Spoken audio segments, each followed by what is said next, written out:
Hey you guys, welcome back to Otonic, and in this video I will be showing you all of the mechanics behind my live looping matrix. Whoa! That's right, if you're a multi-instrumentalist like me and you like to do live looping, I'm going to be showing you all the signal routing, all the Midi ins and outs, everything going through the mixer and everything going in Ableton.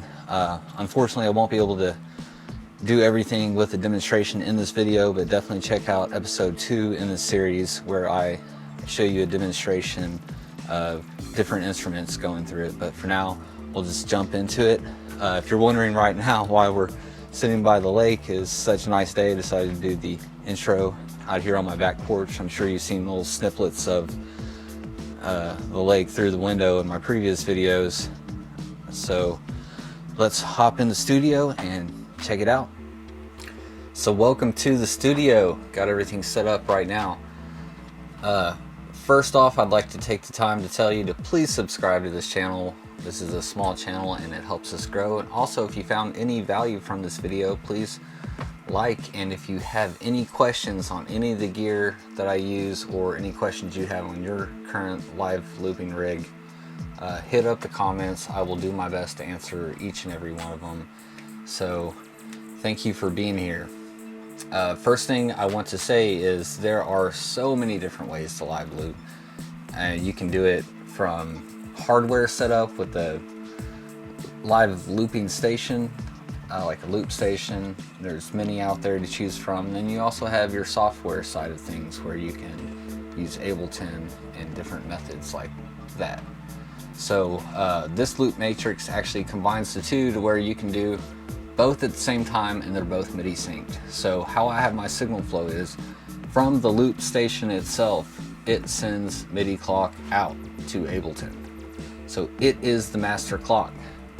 This is very important. You have to think the computer has many jobs, many different functions, and its processing power can get shifted sometimes, and you might experience some glitches. I know I did, and it just made more sense to have a hardware where it's one circuit board, has one job, one function. I'm just going to send clock 1, 2, 3, 4.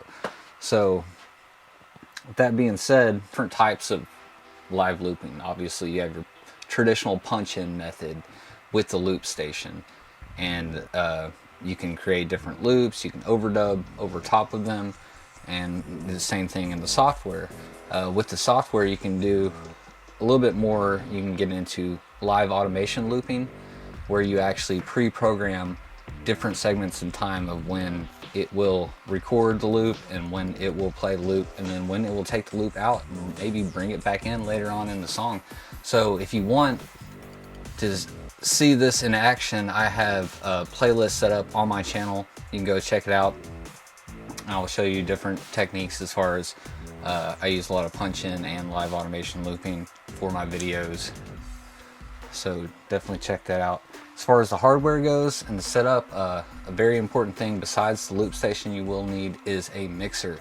If you're doing multi-instrumental looping, you need a mixer. You need a centralized unit to send all your instruments in and then route those signals out to different places. You do not want to just send one audio out and think you're fine. You know, there's going to be a lot of configuration to set up within Ableton and within the mixer itself. So that's very important, and I'll go more in depth in that in future videos. But for now, I'm just going to show you the basic signal flow path of everything. So like I said, Midi starts at the looper. I currently use Boss RC50 looper. It's a piece of dinosaur technology, but it does its job, and I would like to upgrade, but for now we're just gonna leave it at this. So it sends Midi clock to Ableton.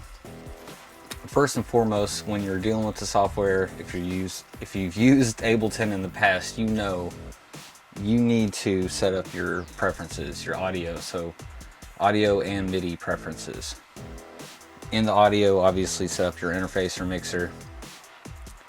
In Midi, you want your master, which is my loop station, to be the remote command send to start this Midi clock.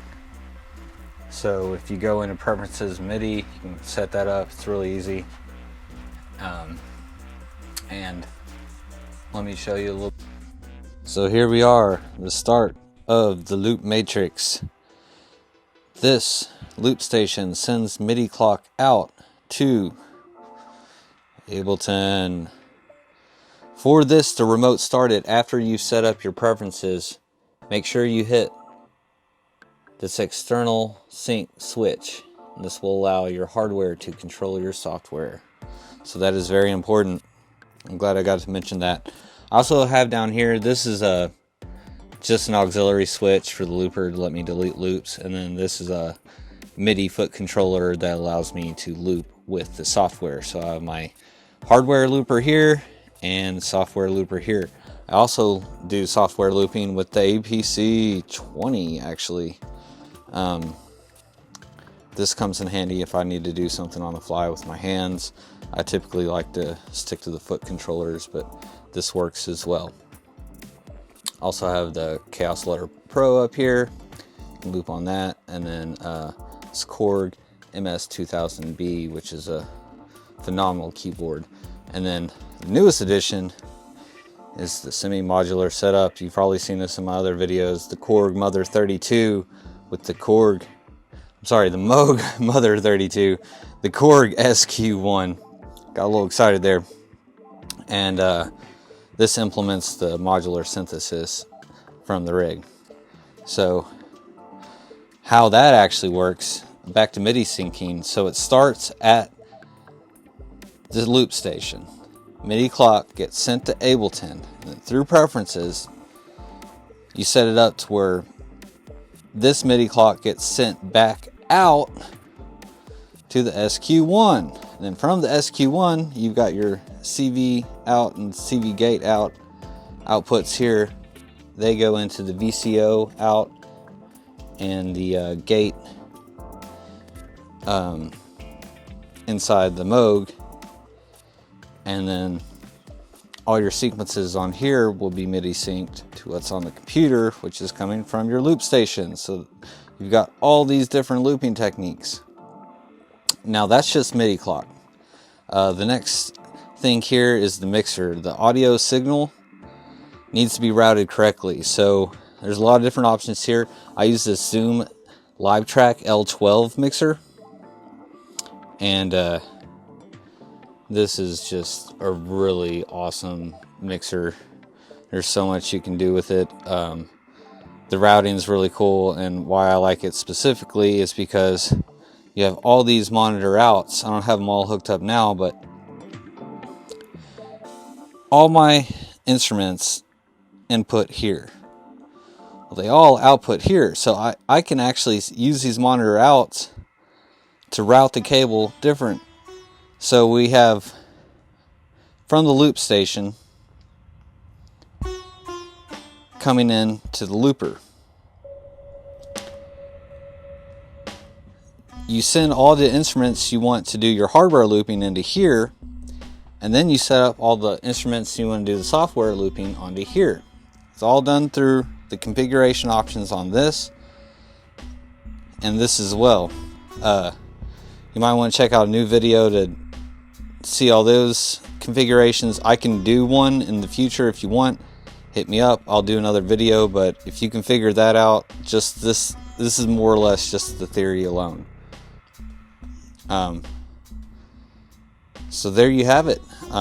There's so much more you can do. Like typically what I'll do is, I'll do some bass lines, stuff on synth.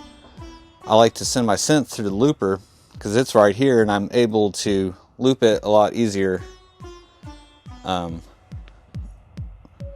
this standpoint. And then usually software looping, I like to reamp my guitar, so I typically really just loop the software loops with the guitar. So you set up your input here of which one you want your guitar to be. I can reamp it here, and then when I hit this pedal, it loops my guitar and it gets reamped through Ableton. I can bring it in and out through the controller here. So as you can see, there's mad potential here to do all kinds of cool stuff. I just wanted to give you a quick little rundown of how this is set up. And